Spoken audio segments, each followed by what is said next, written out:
Hi, I'm D. Daniels with MTC Video Promotions, and this is the 2021 Jerry Roberts Ultimate Karate Challenge, a top-rated martial arts tournament held every year in Brook Park, Ohio.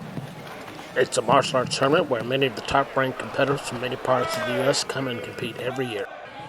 Ever since the inception of the Jerry Roberts Ultimate Karate Challenge, many of the competitors who have come and competed have been among some of the top-ranked competitors in the country.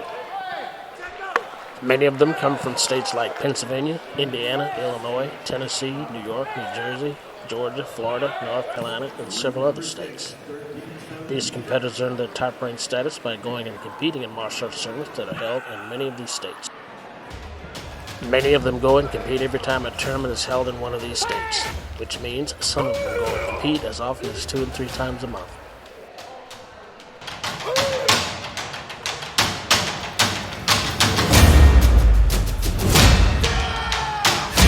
And we're not just talking about adult black belt competitors. Many of the under black belt competitors also go and compete in these tournaments, where they're able to win and earn enough points to become top-ranked competitors in their age group and rank levels as well. Some of them are often as young as 10 and 11 years old.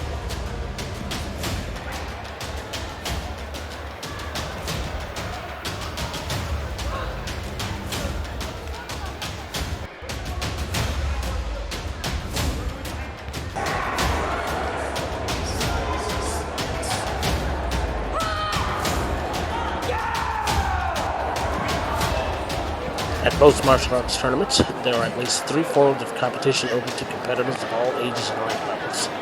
Those 3 forms of competitions are weapon katas, hand katas, and kumite.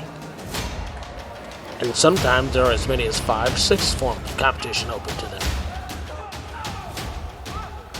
The full forms of competition are open to the competitors in all age groups and rank levels at the Jerry Roberts August 14th Ultimate Karate Challenge were kumite, weapon katas, empty hand katas, self-defense, and jinbara. One of the things that makes the Jerry Roberts Ultimate Karate Challenge one of the most popular martial arts tournaments in the region is that competitors are able to earn points when they place anywhere between 1st and 4th place in whatever form of competition that they compete in.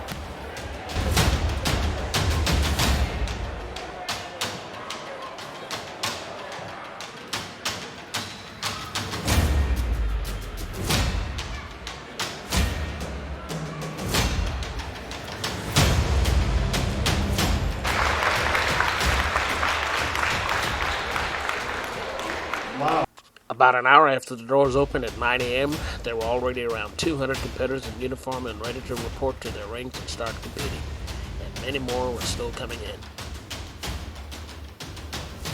By the time it was time to bow in and get the tournament started at 10 a.m., there were nearly 300 competitors in attendance, and this time, not a single one of them came from out of state.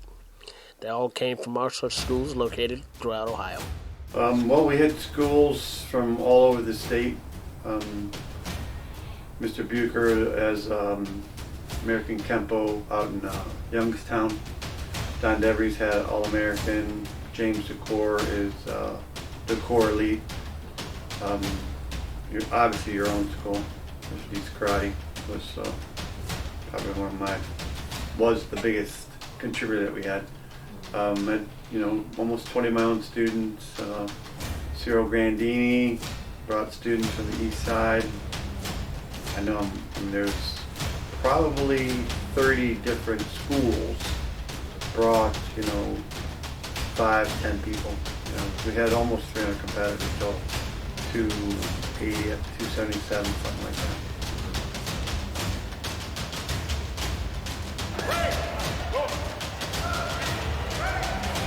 The tournament got underway at 10 a.m. with a form of competition that has become very popular at many martial arts tournaments throughout Ohio. It's called jinbara. Then you have the chambara, which is something that's kind of new. It's like a foam sword. It's almost like fighting with a pool noodle. And again, there's target areas. The kids, it's probably more popular with the kids. You got to wear a face shield.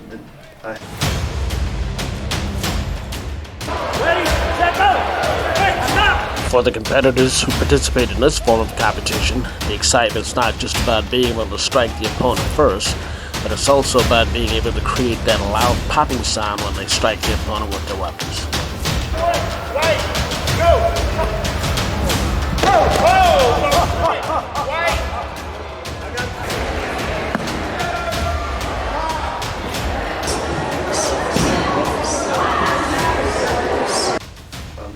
Then you have your weapons, kata, which you can use a variety of weapons.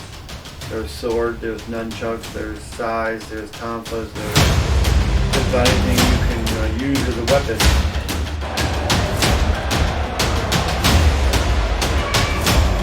Weapon kata is also a form of competition where the competitors not only have a chance to come and win first, second, and third place trophies.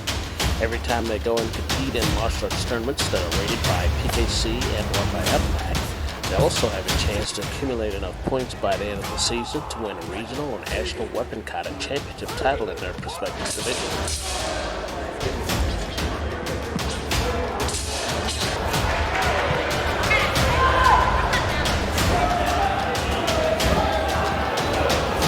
After all of the first, second, and third place trophies were handed out to the winners of the weapon kata competition, the competitors returned to their rings to compete in another form of kata competition, but this time they would not be using their weapons. Then you have the open hand. It's kind of like doing the same thing as the weapons kata, but without a weapon, and using your hands and feet and knees and elbows to do the striking, whereas in weapons kata you're using the weapon.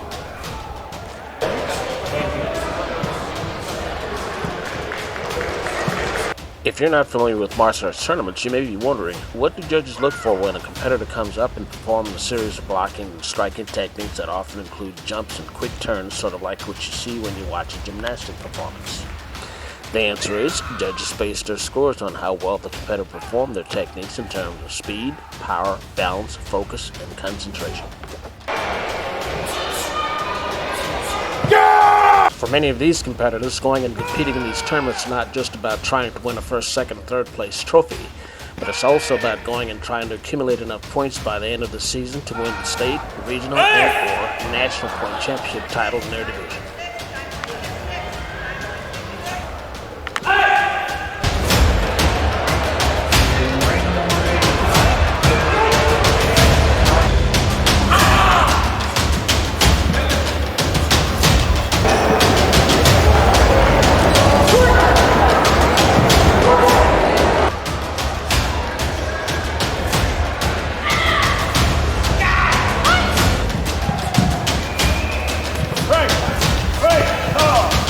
Kumite, also known as point sparring, is the most popular form of competition at martial arts tournaments.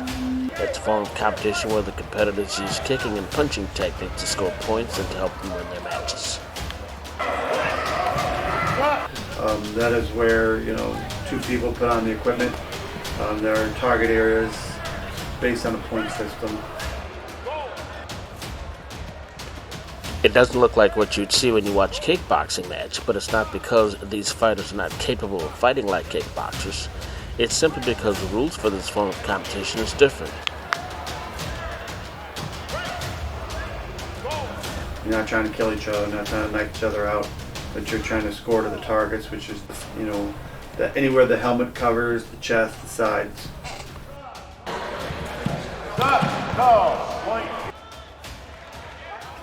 In fact, some of the competitors who compete in this form of competition, especially some of the teenagers and adults who have been involved in the martial arts for several years, also have extensive background training in kickboxing, grappling, and even MMA. And make no mistake about it, some of these competitors are very capable of competing under a set of rules where, if it is required, they can be a whole lot more aggressive.